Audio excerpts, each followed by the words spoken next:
Globalisation या वैश्वीकरण एक ऐसी प्रक्रिया है जहां पर विदेशों या देशों की अर्थव्यवस्थाओं को आपस में समायोजित कर दिया जाता है और एक देश दूसरे देश की अर्थव्यवस्था में भाग लेकर अपनी भागीदारी सुनिश्चित कर वहां की बाजार को प्राप्त करता है। ग्लोबलाइजेशन क्या होता है, वैश्वीकरण क्या होता है? तो वैश्वीकरण का मतलब होता है इंटरलिंकिंग ऑफ द कंट्रीज, है ना, यानी कि देशों का आपस में समायोजन।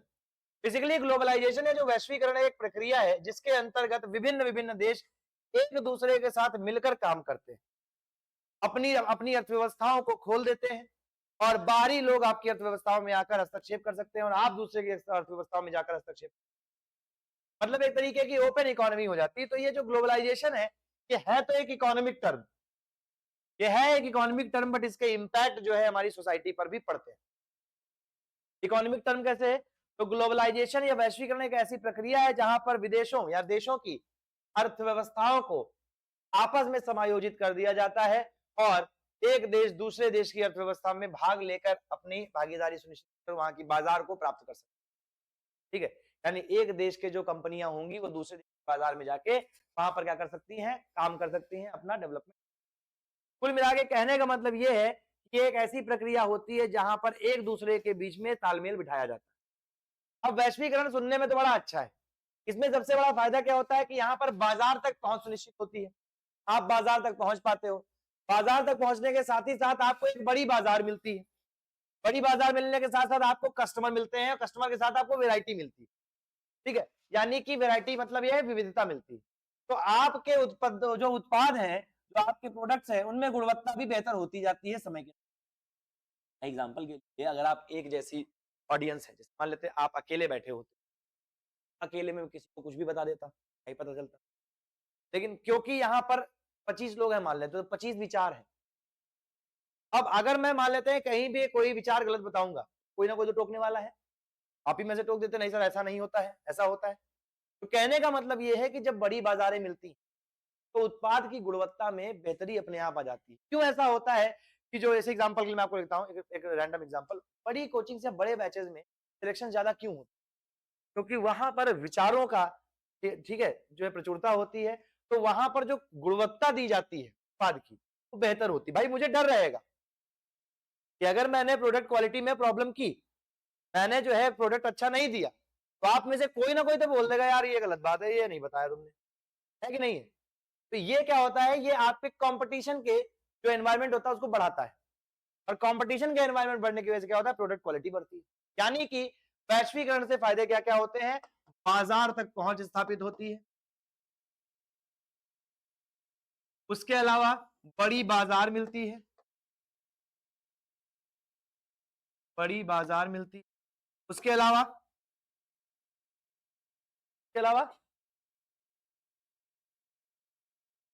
उत्पाद गुणवत्ता अच्छी होती है, उत्पाद गुणवत्ता अच्छी होती है और देशों के बीच, हाँ, अर्थव्यवस्था मजबूत होती है और देशों के बीच तालमेल भी बेहतर होता है। लेकिन ये तो हो गए आर्थिक लाभ। जब भी वैश्वीकरण होता है तो केवल अर्थव्यवस्था पर प्रभाव नहीं पड़ता, अर्थव्यवस्था के साथ प्रभाव पड़ता है समाज पर, सोसाइटी पर। क्यों?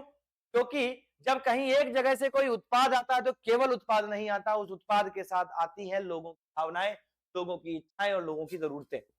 ठीक है, और उनका प्रभाव पड़ता है हमारे समाज पर, हमारी जरूरतें। 1990 से पहले के भारत में लोग पिज्जा, बर्गर, चाउमीन ये सब नहीं जानते थे, उन्हें कोई फर्क भी नहीं पड़ता, क्योंकि हमारे यहाँ पर ये सब नहीं खाया जाता। और हम ये सब जानते हैं कि हमारी संस्कृति, हमारा कल्चर और हमारा भोजन कैसे निर्धारित होता है, जगह के हिसाब से, उपलब्धता के हिसाब से, कि हमारे यहाँ क्या उपलब्ध है हम उस हिसाब से बनाएंगे। समझ रहे हो? कहने का सिंपल सा मतलब ये है कि हमारे यहाँ पर उपलब्धता के हिसाब से हमारी संस्कृति विकसित हुई थी और उस संस्कृति के अंतर्गत, जो है हमें तो वैश्विक उत्पाद थे वो नहीं मिलते थे। लेकिन 1990 के वैश्वीकरण के बाद भारत में समाज में खान पान की बदलाव आया। अब हम बेहतर तरीके से अलग अलग उत्पादों तक पहुंच स्थापित कर सकते हैं। हमारी खान पान की जो कह सकते हैं तरकीबें हैं वो बदल गई। अब हम लोगों की जो प्रायोरिटीज है वो चेंज हो गई। अब हम जो है बड़े वैरायटी को यूज कर सकते हैं, वैरायटी को खा सकते हैं। अच्छा, ये जो वैश्वीकरण है इसका प्रभाव केवल और केवल हमारे खान पान पे नहीं है, ये हमारे रहन सहन पर है। अब हमें अंतरराष्ट्रीय स्तर के मानकों की रहन सहन की व्यवस्था चाहिए। हमें बेहतर फ्लैट चाहिए, बेहतर सुविधाएं चाहिए, साफ रोडें चाहिए, ठीक है। मतलब अब हम जो है बेटर क्वालिटी ऑफ इंफ्रास्ट्रक्चर मांगते हैं, अच्छी गुणवत्ता का अवसंरचना। रहन सहन के अलावा हमारे जो कपड़े हैं, हमारा जो परिधान है, उस पर भी असर पड़ता है। आज हमारे यहाँ पर लोग openly jeans pant T shirt पहनते हैं। आज से कुछ साल पहले, 15 साल पहले, 20 साल पहले हमारे दादा दादी लोग पैंट शर्ट पहन के नहीं घूमते थे। आजकल तो दादा दादी भी पैंट शर्ट पहन लेते, ठीक है। वो नहीं घूमते थे पहले, क्यों? उनका परिधान क्या था? धोती और साड़ी, ठीक है। अब क्योंकि वैश्वीकरण हुआ, हमने देखा कि विदेशों में जो उम्र है, उम्र तय नहीं करती कि आप क्या पहनेंगे, तो आप फ्रीली पहनने लगे, ठीक है। अब आप पैंट शर्ट भी पहन रहे हैं, ठीक। यानी कि आपका जो पहनावा है वो बदल जाता है, खाना बदलता है, रहन सहन बदलता है, पहनावा बदलता है। वैश्वीकरण से विचार बदलते हैं, विचारों का आदान प्रदान होता है। तो आज हम बात करते हैं फ्रीडम ऑफ स्पीच की, ठीक है। बोलते हैं कि भैया हमारे पास बोलने का अधिकार है, बोलने की स्वतंत्रता है। तो बोलने की स्वतंत्रता के बारे में जब हम बात करते हैं तो किससे तुलना करते हैं? क्योंकि तो अमेरिका में देखो ये है ना, अमेरिका के विचारों से प्रभावित होते हैं, ठीक है। फ्रांस के विचारों से प्रभावित होते हैं कि हमारे यहाँ इक्विटी, लिबर्टी और फेटर्निटी का कॉन्सेप्ट, ठीक है। समानता, एकता और भाईचारे का जो सिद्धांत है, कहां से आया है? फ्रांस से आया। ये वैश्वीकरण का ही लाभ है, ठीक है। और वैश्वीकरण में जब विचारों का आदान प्रदान होता है, तब लोगों को यह पता चलता है कि क्या जो हमें प्राप्त हो रहा है सरकारों की तरफ से, वो हमारा अधिकार है, या सरकार जो है हमें सिर्फ एक झुंझुना पकड़ा रहा है। मतलब कहने का ये है कि सरकार जो है हमारा शोषण तो नहीं कर रही, हमारे जो शासक है वो हमें परेशान तो नहीं कर रहे। इसके बारे में हमें कब पता चलता है? जब हम वैश्विक विचारों से मेल खाते, ठीक है। तो मान लीजिए हमारे यहाँ पर एग्जाम्पल के लिए, और हमें विश्व के बारे में नहीं पता है, ठीक है। जैसे मान लीजिए एग्जाम्पल के लिए सरकारी नौकरी का एग्जाम्पल, अब बिहारी आदमी के लिए जो गांव में रहता है, उसके लिए सरकारी नौकरी भगवान है, ठीक है, सरकारी नौकरी। लेकिन दिल्ली में कोई आदमी चला जाए और एमएनसी में जो काम कर रहा है, उसके लिए एमएनसी बहुत भगवान है। तो जब बिहारी आदमी को पता चलेगा वैश्वीकरण के बारे में, यूपी के आदमी को पता चलेगा कि अच्छा विश्व स्तर पे कंपनी इतना पैसा भी देती है, अब तो वो जानेगा ना। जन्म नहीं करेगा तो कैसे काम चलेगा, ठीक। दैट मीन्स कि हमारे जो वहां पर कह सकते हैं कि हमारी क्षमताएं हैं, उनका विस्तार होता है। तो हमारा रहन सहन, हमारा पहनावा, हमारा खान पान, ये सब हमारा इनका विस्तार होता है। ये सब इनके तो फायदे हैं, सामाजिक फायदे। लेकिन वैश्वीकरण के सामाजिक फायदे हैं, तो इसके बड़े स्तर पर सामाजिक नुकसान भी है। जैसे कि सामाजिक नुकसान क्या क्या होंगे?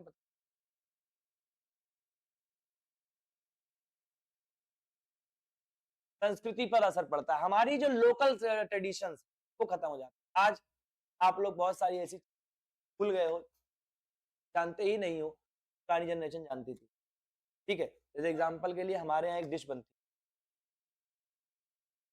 हरिका बोलते हैं। क्या क्या होता है? सेम जानते हो ना, लंबी लंबी चिप्स काट के तो मतलब फ्राई कर लेते हैं, फिर दूध में डाल के बढ़िया मस्त, बहुत बड़ी बेहतरीन आ जाता है। लेकिन नई जनरेशन को पता ही नहीं। अब ये तो अलग बात है, मम्मी हमारी बनाती तो हम जानते हैं, लेकिन बहुत सारे लोग जानते ही नहीं। ऐसे ही आपके यहाँ ऐसी कोई डिश होगी जो आपके गांव में बनती होगी, बाकी कहीं दिखती नहीं होगी, ठीक है। कोई ना कोई चीज ऐसी होगी, ठीक है, जो आपने कहीं और देखी ही नहीं होगी, आपके ही घर में वो होगी। तो ऐसा क्यों है? क्योंकि लोग भूलते चले जा रहे हैं, ठीक है। तो आपकी जो ट्रेडिशनल कुजीन्स है, जो आपके पारंपरिक खान पान की आदतें हैं, बदल जाती। आप पहले केले के पत्ते पे खाया करते थे, साइंटिफिक रीजन हुआ करते थे, हाथ से खाते थे, जमीन पे बैठ के पूजा करके खाते थे। आज फैंसी रेस्टोरेंट में वही प्लास्टिक और भी खा रहा, आप भी खा रहे हो, सब उम्र से आप भी नहीं हो, उसमें खा रहे दनादन, ठीक है। तो कहने का सिंपल सा मतलब है कि अब हमारा वहां पर चेंज हो गया। पहले हम हाथ से खाते थे, अब चम्मच से खाते हैं दूसरों को देख के, ठीक है। और दूसरा कैसे खाएगा इस बात पर निर्भर करता है हम कैसे खाएंगे, ठीक है। हम इस बात पर तो नहीं कहते कि हम कैसे खाएं, मतलब हमारा कैसे मन है। जैसे कल मैंने आपको बताया भी था वो आईआरएस वाला एग्जाम्पल, ठीक है। मैं इंतजार कर रहा था वो खाएं तब हम खाएं। इससे क्या होता है? इससे इससे एक्चुअल में हुआ ये कि हम उनसे प्रभावित हैं, भैया आप जैसा करोगे वैसा हम करेंगे, ठीक है। तो कहीं कहीं ना कहीं हमारी जो पारंपरिक तरीके हैं वो खत्म होते जा रहे हैं। हमारा जो ट्रेडिशनल नॉलेज है, यानी कि पारंपरिक ज्ञान है, दवाइयों के प्रति, पेड़ पौधों के प्रति, ये सब भी खत्म होता जा रहा है। ठीक है, पेड़ पौधे के प्रति खत्म होता जा रहा है।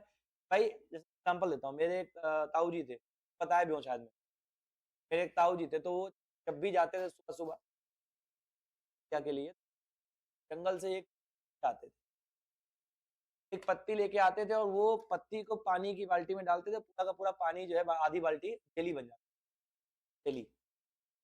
ठीक है, हम लोग पूछते,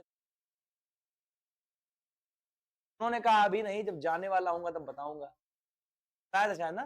फिर वो एक दिन चले गए, सांप काट लिया, उसके बाद वो ज्ञान भी उनके साथ चला। अब वो पत्ती हम लोगों को मिलती ही नहीं है। ठीक है, अब ऐसा तो है नहीं कि पूरे जंगल में एक एक पत्ती सब और चेक करो, पॉसिबल नहीं है। ठीक है, तो वो ज्ञान उन्हीं के साथ स्वर्ग सिधार। कहने का सिंपल सा मतलब है, जो पारंपरिक ज्ञान होता है वो भी वैश्वीकरण के कारण चला जाता है, हम उसको केयर नहीं करते। हमारे परिवारों का जो बंधन था, जो हमारे देश में परिवारों का जो सिद्धांत था, वो भी वैश्वीकरण से नकारात्मक रूप से प्रभावित हुआ। हमारे यहाँ पर सिंगल फैमिली का कॉन्सेप्ट हुआ करता था। अब इसके पॉजिटिव भी है, नेगेटिव भी है, हर आदमी के लिए अपना अपना है। ठीक है, जैसे सिंगल एकल परिवारों की बात करें तो एकल परिवार जो है हमारे भारतीय संस्कृति का हिस्सा नहीं थे, परंतु अब है। ठीक है, अब मैं आपसे कहता हूं, दो गुट बना देता हूं, आप बताओ एकल परिवारों के फायदे क्या है और आप बताओ एकल परिवारों का नुकसान क्या है। बताओ फायदे क्या है। अधिक स्वतंत्रता, अधिक आत्मनिर्भरता, महिला अधिकारों की रक्षा। ठीक है, एवं समाज में कॉन्फिडेंस, समाज में आत्मविश्वास में वृद्धि। ठीक है, निर्भरता में कमी, ये सब फायदे हैं। नुकसान बताओ देवी जी, बताएं लास्ट में, बताइए नुकसान। पारिवारिक मूल्यों में कमी आती है सबसे पहले समस्या, और मानसिक अवसाद। कैसे? अरे वो तो अलग है, वहां तो पेपर ही भूल जाते, कराना ही भूल जाते। इस साल मास्टर से पूछा गया पेपर क्यों नहीं, अच्छा तुम लोग बचे हो अभी, तो रिएक्शन यही था, तुम लोग अभी बाकी हो सर, आपने पेपर कराया नहीं, अच्छा भूल गया, अगले साल पेपर हुआ। भौतिकवाद में वृद्धि, ये कैसे ही बोले, ऐसे थोड़ी बोल दोगे निकल यार, ये कोई पॉइंट थोड़ी हुआ, मतलब कुछ भी बोल दोगे भाई। ना ना ना ना ना, ना ये नहीं, ये पॉइंट आप प्रूव कर दो भले ही सोसाइटी में, लेकिन वैलिड पॉइंट थोड़ी होगा। रिश्तों में टकराव अधिक होता है, और है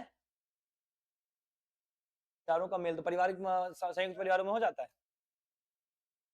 देखो एक क्वेश्चन लिख लो, फिर इसको बताते हैं। क्वेश्चन लिख लो, भारतीय समाज में एकल परिवार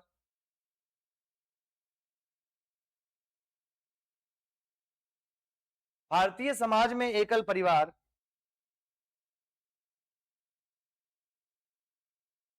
एकल परिवारों में बढ़ोतरी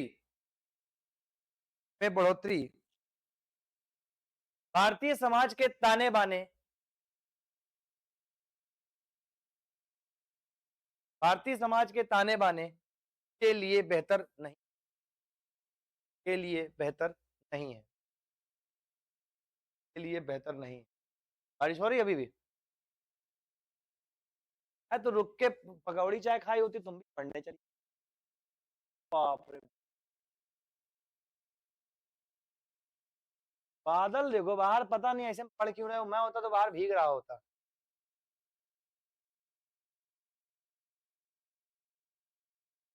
बारिश में भीग के पढ़ते थे, ये सही था। नहीं सही बात है, कुछ तो होना चाहिए बताने को, संघर्ष की कहानियों में क्या सुनाओगे। हाँ, बारिश हो रही थी बाहर, हम रूम में बैठ के पढ़ रहे थे। लड़के भी कहेंगे पिताजी इससे बढ़िया संघर्ष हम करके दिखा दे, हम बिस्तर में पड़े रहे, ये भी संघर्ष का रूप है। खैर चर्चा कीजिए ना, करना नहीं है, चर्चा कीजिए।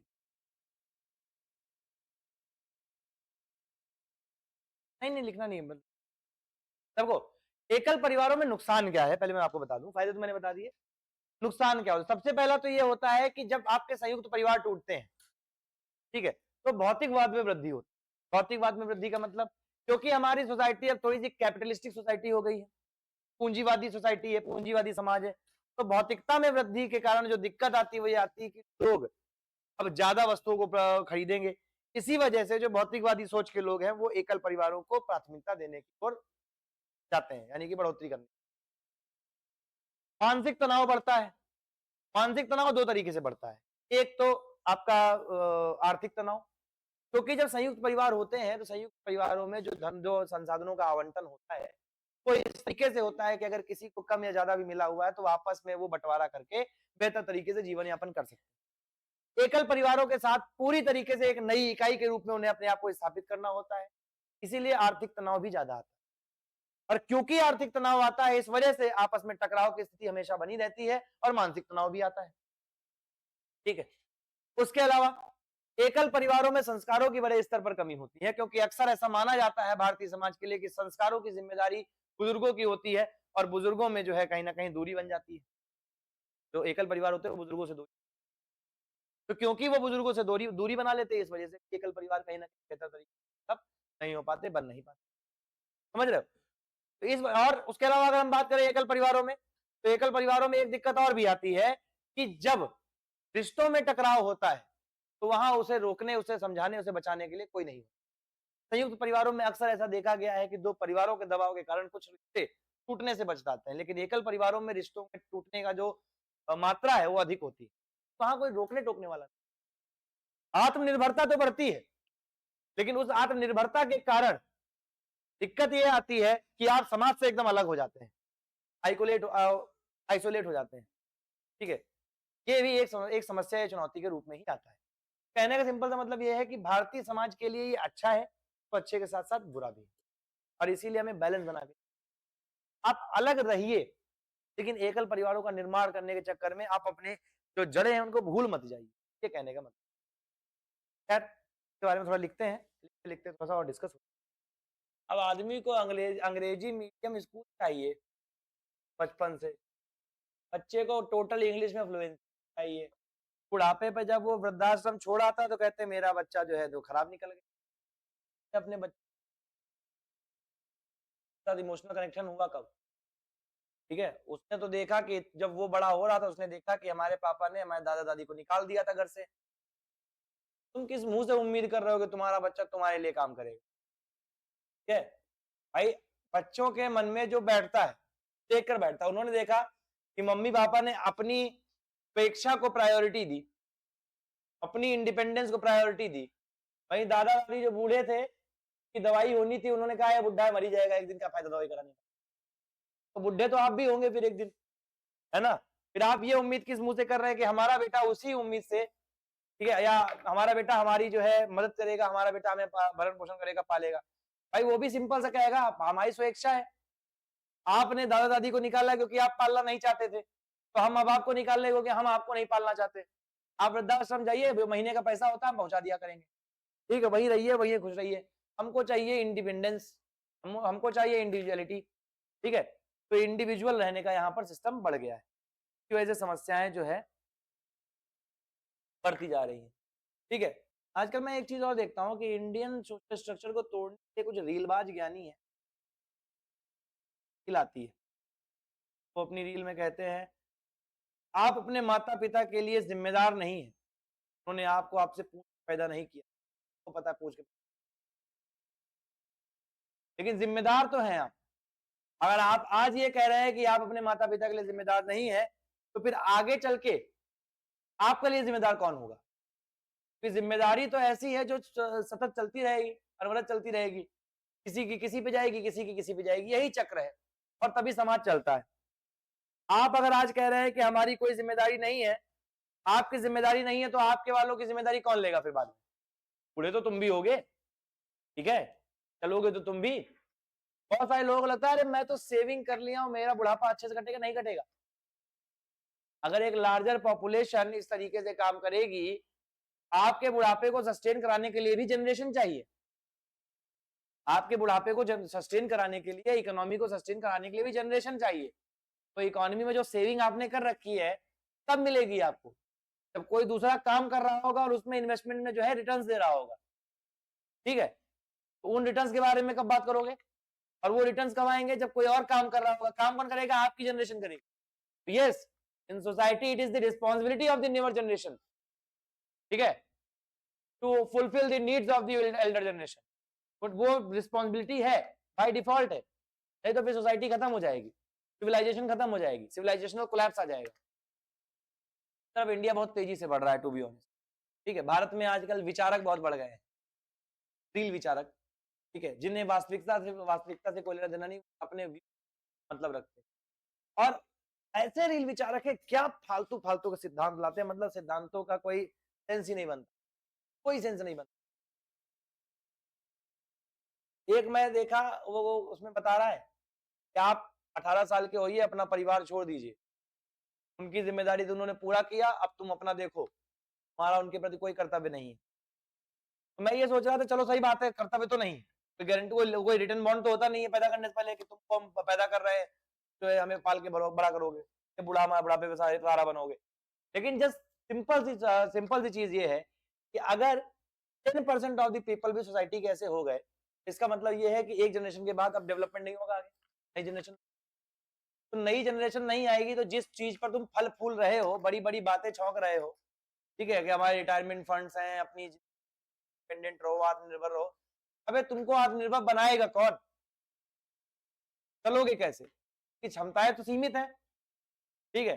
फिर उनका तर्क क्या आता है, मैं ज्यादा जीऊंगा ही नहीं, तुम नहीं जियोगे, तुम्हारे चक्कर में जो फालतू के और लोग भी थे वो तो जिएंगे, तुमको तो मैं अभी मार दूं, उसका क्या है, ठीक है, लेकिन तुम्हारे चक्कर में जो जनरेशनल शिफ्ट आएगा उसको कैसे मैनेज करेंगे, ठीक है। तो सरकार के स्तर पर हमें ये सब मानसिक दिवालियापन है लोगों, खैर उसके बारे में नहीं बोल, गंद मचा रखी है टियर 1 सिटी वाले लोग, लिटरली गंद मचा, गुड़गांव और इन सब में रहा हूं, घिन आ जाए, सही बात है ऐसी, अगर आप कुछ रखते हैं, नैतिकता रखते हैं तो आ जाएगी वहां के लोग, इसीलिए गांव से नफरत होगी, पूरा का पूरा कल्चर ही वैसा हो गया। मतलब मैं आपको बताता हूँ लाइव एग्जांपल, मैं जिस रहता था सेक्टर 46 की फ्लोर पे 4 फ्लैट थे, उन 4 में एक फ्लैट में तो हम थे, बाकी 3 फ्लैट में कौन किसकी बीवी है, कौन किसके साथ रहता है, किस कमरे में रहते हैं, कब पाए जाएंगे। फ्राइडे की शाम से शुरू होता था उनका पीना खाना, मंडे की सुबह तक चलता था, और कौन किस कमरे से कब निकल रहा होगा जान ही नहीं, बहुत कॉमन है वहां पर। ऑफिसेज में, मैं नहीं कहता, कई प्राइवेट डेटा कहते हैं कि 70-80% लोग एक्स्ट्रा मैरिटल, ठीक है। मतलब ऑब्वियस सी चीज है, एक आदमी को एक औरत को कंपेनियन चाहिए होता है, ये बहुत सिंपल सी चीज। पहले शादियों में मूल्य हुआ करते थे, कंपेनियनशिप में रिस्पॉन्सिबिलिटी बढ़ जाती थी। अभी क्या हो गया है, अभी दोनों लोग कॉर्पोरेट जॉब में बिजी हैं, एक आदमी 12-12 घंटे, दो आदमी 12-12 घंटे जॉब कर रहे हैं, रात में आए तो इतना थक गए, सो गए, बात भी नहीं किए, ठीक है। उससे ज्यादा बात तो बगल वाली लड़की से, जो जुड़ाव होता है वो अपनी वाइफ से ना होकर, अपनी बीवी से ना होकर किसी और से हो जाता है। ये बहुत कॉमन ह्यूमन बिहेवियर है कि जुड़ाव उसी से होगा जिससे हम बात करेंगे, कहते ना बात करते रहो, बात करते करते गधे से भी प्यार हो जाता है, वो तो इंसान है, ठीक है। अब आप बहुत लंबे समय तक जब अपने कंपेनियन से, अपने साथी से बात ही नहीं कर रहे, कोई इंटरेक्शन नहीं हो रहा, तो ऑब्वियस सी बात है जुड़ाव खत्म हो जाता है। और फिर जो ये विवाह अतिरिक्त संबंध होते हैं, एक्स्ट्रा मैरिटल अफेयर्स होते हैं, ये बहुत कॉमन चीज लगने लगती है, इसमें कोई प्रॉब्लम नहीं दिखाई देती। जैसे कि एक सर्वे हुआ, अभी नाम नहीं याद है, मैं कल देख लेना, कोई काम नहीं है अभी, नहीं कहीं सर्वे हुआ, उसमें पूछा गया क्या आपको एक्स्ट्रा मैरिटल अफेयर्स से प्रॉब्लम नहीं है, तो उन्होंने बोला कि ये बहुत सामान्य चीज है। सामान्य इसलिए लग रहा है क्योंकि वो इतना कॉमन हो चुका है, ठीक है, कि लगता है ये कोई गलत है ही नहीं। हम लोगों के लिए ये पाप से भरी चीज, अरे बाप रे, मैरिटल अफेयर होता नहीं होता। तो ये डिफरेंस क्यों आता है, कल्चर से आता है, ये कल्चरल शॉक से आता है, ठीक है। और ये प्रॉब्लम जो है बहुत ज्यादा जटिल है टीयर 1 सिटीज, वो इतना कट चुके हैं। अब भाई आप समझिए कि जिस व्यक्ति को वाइफ स्वैपिंग जैसा कॉन्सेप्ट अच्छा लग रहा हो, ज्यादा घृणित कार्य क्या हो सकता है। वाइफ स्वैपिंग क्या है, के अंतर्गत दो दोस्त अपनी अपनी बीवी बदल ले, मतलब 4 महीने की, ठीक है। रेंटल वाइफ का कॉन्सेप्ट अगर चलता हो किसी जगह पर, रेंटल वाइफ किराए की बीवी 3 महीने के लिए किराए पे ले आए, ठीक है। मैं तो चलो ठीक है, मैं लड़कों का एक बार को मान भी लिया, मैं कहा ये लड़कियां कौन सी हैं भाई जो इस चीज पे एग्री कर रही हैं, ठीक है। मतलब मैं तो मान लिया कि लड़के एकदम नीच टाइप के होते हैं, ठीक है, घृणित कार्य करने के लिए वो हमेशा से जाने जा रहे हैं। इनको तो मार पीट के जला भून के राख कर देना चाहिए, तो गोली मार देनी चाहिए। सवाल तो ये है कि जिनके जो ये कहती थी कि हम संस्कार की मूरत है या जो भी है, इनको ये कौन लड़कियां हैं भाई जो वाइफ स्वैपिंग जैसी चीजों पर एग्री कर जा रही है। ये ज्यादा और चिंताजनक बात है। हालांकि मैं ये नहीं कह रहा कि लड़कों वाला जायज हो गया, ठीक है, don't take it as another statement. बहुत सारे लोग इसको अलग तरीके से ले लेंगे, अच्छा इसको जस्टिफाई कर दिया, लड़के करे तो ठीक, लड़कियां करे तो गलत, दोनों के लिए ही गलत है। अब वो कौन से पति हैं जो अपनी बीवी को कह दे रहे हैं भैया तुम 3 महीने उसके साथ रह लो, अजीब लोग। ये एक सांस्कृतिक पतन है जो हमारे भारतीय समाज के लिए एक बहुत बड़ा खतरा है। आपको ये मजा, आपको हंसी आ रही इसलिए आई है क्योंकि आपके लिए कोई सुनने में बहुत अजीब लग रहा है। गुड़गांव दिल्ली जैसी चीजों में बहुत कॉमन होता जा रहा है धीरे धीरे, ठीक है, यानी कि हर 10 परिवारों में से 2 परिवार अब ये शुरू कर चुके। ये बहुत चिंताजनक बात है। 10 मतलब अब ये एक तरीके से हाँ कह सकते हो कि एक तरीके से लीगलाइजिंग ही हुआ, ठीक है, सटल लीगलाइजिंग, लेकिन लीगलाइज नहीं है फिलहाल के लिए, लेकिन ये चीजें चल तो रही हैं और इससे सामाजिक और सांस्कृतिक पतन भारत में बहुत तीव्रता से हो रहा है, ठीक है, जो चिंताजनक बात है जिस पर सरकारों को ध्यान देना चाहिए। वैश्वीकरण नहीं है, ठीक है, केस स्पेसिफिक है भाई, कोई ऐसा सबके लिए थोड़ी है।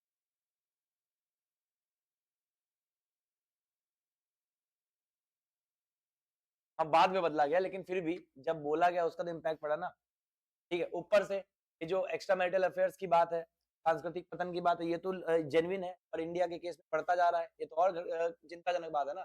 चिंता इसी बात की है कि इसको कैसे रोकोगे, बाकी सब तो ठीक है, ये कैसे रोका जाएगा, ये ज्यादा चिंताजनक है। समझ रहे हो प्रॉब्लम इसकी।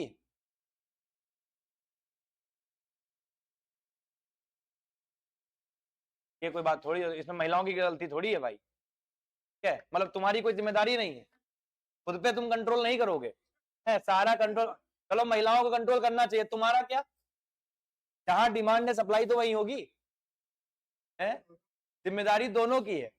मतलब अगर हम ये उम्मीद कर रहे हैं कि हमारी जो काउंटर पार्टनर है या जो हमारी पार्टनर है, कंपेनियन है, वो हमारे प्रति लॉयल रहे, तो तुम्हारी भी तो जिम्मेदारी है कि तुम 10 जगह मुंह मारो वो चलेगा, उसके मतलब बात भी कर ले तो जज कर दो, ये थोड़ी होता है, ऐसा नहीं होता। ये रिस्पॉन्सिबिलिटी दोनों साइड की है और डिस्ट्रक्शन दोनों साइड से आया है, ठीक है। कि लड़की का एक्स्ट्रा मैरिटल अफेयर है, किससे है, लड़के से ही तो है ना, और किसी लड़के का एक्स्ट्रा मैरिटल अफेयर है तो किससे है, लड़की से ही तो है। लड़के की जिम्मेदारी बनती है कि अगर उसकी शादी हो रखी है तो ना जाए से बात करने, और लड़की के मतलब बात करो, बात करने में बात करने थोड़ी रोक लोगे, लेकिन मैरिटल अफेयर एक अलग चीज हो जाती है, ठीक है। तो ये जिम्मेदारी दोनों की, आप ऐसा नहीं कह सकते कि हाँ पुराने जमाने में ये कौन सी बात हुई यार, मतलब इससे अल्लाह जस्टिफाई कर दोगे क्या, ऐसा नहीं होता, क्या ये तो कभी बोलना भी मत, क्या ये तो कहो अभी यहाँ पर कोई नारीवादी शक्ति वाली लड़की नहीं आ रही है, देखो मारने आ रही है क्या जी ठंडी नहीं लगने क्या पीछे, बढ़िया चल रहा है ऐसे, दिन चलना चाहिए, उस दिन गर्मी ज्यादा होती तो आपको फील नहीं होता, आज थोड़ा सा भी मौसम गिरा तो फील होने लगा, अब वो तो एसी बगल में बैठा है पीछे जाके, सीख जाओगे तो तुम्हारे प्रकोप से बंद हो जाएगा।